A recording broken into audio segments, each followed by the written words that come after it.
Okay, folks, so just a couple things that I need to go over for your project. You probably want to do your regression correlation analysis on Excel. That way you can copy and paste it right into a Word document, and it'll look really nice with your report. Or if you're putting it into PowerPoint slides or making a poster, however you want to do that, this will be really your best bet in terms of the technology you have access to. So what I have here in front of us is the data that we had from our understanding R squared activity. So it may look a little familiar. Just need some data to work with. So in order to get the regression analysis, you have to go to Data, the Data tab up at the top here, and then you ought to go over to Data Analysis. So now here's the first problem I'm finding, is that folks don't have their Data Analysis tab. Okay, so in the first week of school or so, we installed those add-ins. So what you want to do is go up to File, pretty sure that'll take you there to like this home screen, okay, and go down to Options. All right, so this is if you don't have. All right, so let me just back up for a second.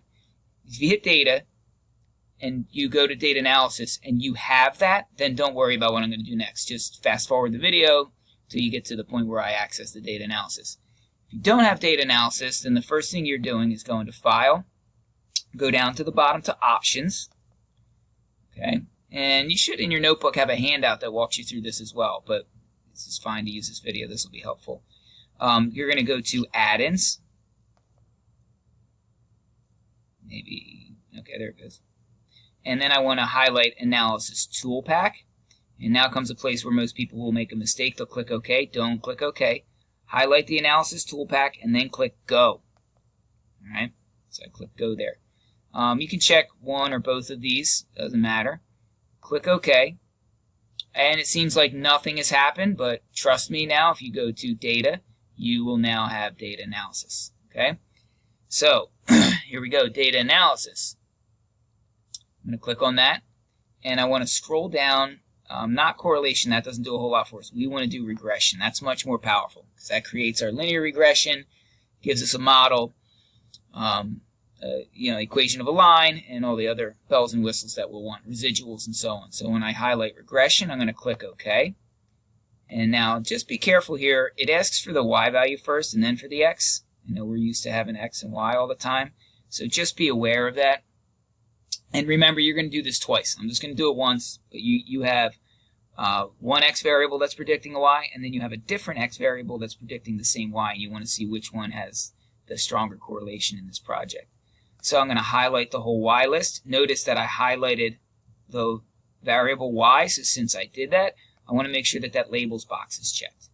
And I'll do the same thing over here. When I highlight the X's, I highlight the X label and check that box. It's going to give me a nicer looking graph. Okay, and then what's really nice down here is I've got residuals and residual plots. I want that. Okay, it's going to automatically make the scatter plot for me.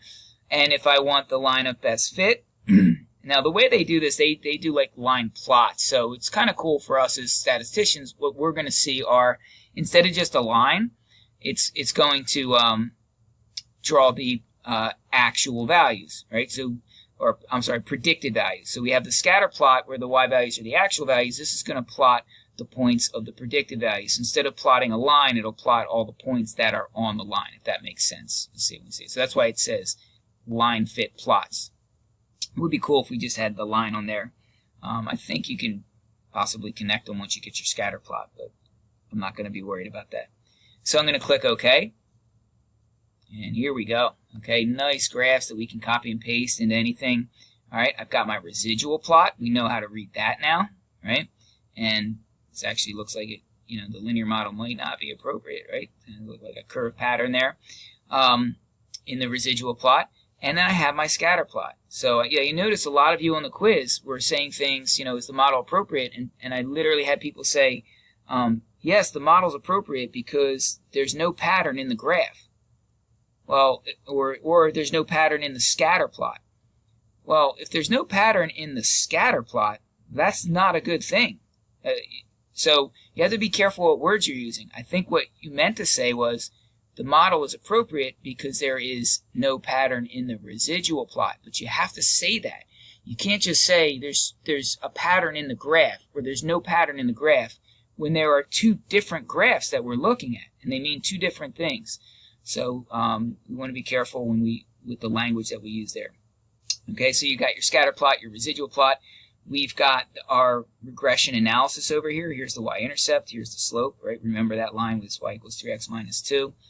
And then, of course, some other things that we don't really have use of or need for. But you do have your regression line of best fit. Okay. All right, so that's all I wanted to share with you. Hopefully that's helpful in getting your project done.